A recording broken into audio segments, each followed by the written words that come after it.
Hello, welcome to my channel. Today I wanted to share my thoughts about the connection between the atmosphere of cancel culture, upbringing, unrealistic ideas and depression. So let's begin.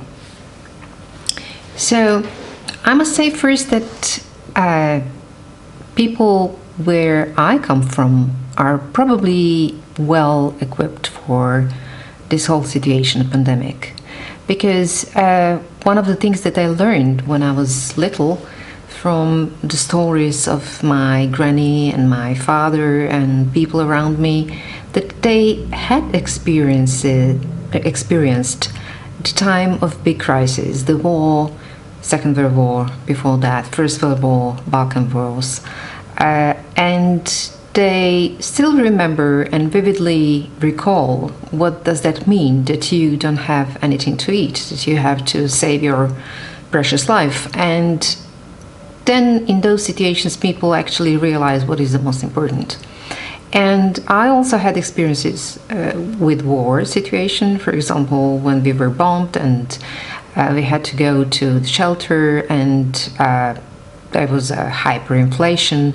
You cannot even find food even if you had the money, or if you had the money, until tomorrow everything is inflated so much that it is worthless. And also I think in that period we experienced the burst of ingenuity and creativity in all people, because you have to find out how to put the food on the table. You have to find out, for example, how to dye your hair if there is nothing commercial to buy, or to use only simple ingredients to have very delicious meal or something like that. So all that gives you a kind of experience that you have to find the solution. You have to activate all your resources to find out, and there is no time to blame others for your circumstances, because you have to survive. So I think this is something that many generations are completely missing.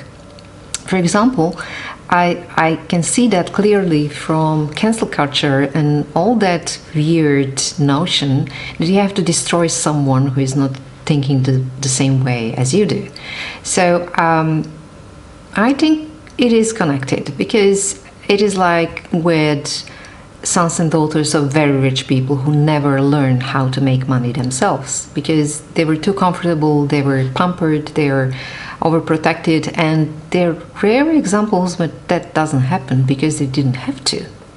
So I will try to connect here some ideas from biology and learning. For example, if you have to invest effort and to leave behind something which is pleasure in order to learn something, that you really have to have a driving, you really have to need that badly. For example, I myself find from my experience that every learning and every exercising, when you need discipline and persistence, really is connected in a way with the pain. For example, if you're learning and your friends are playing outside, what is your motivation to really stick to the math problem or physics problem that you have to solve?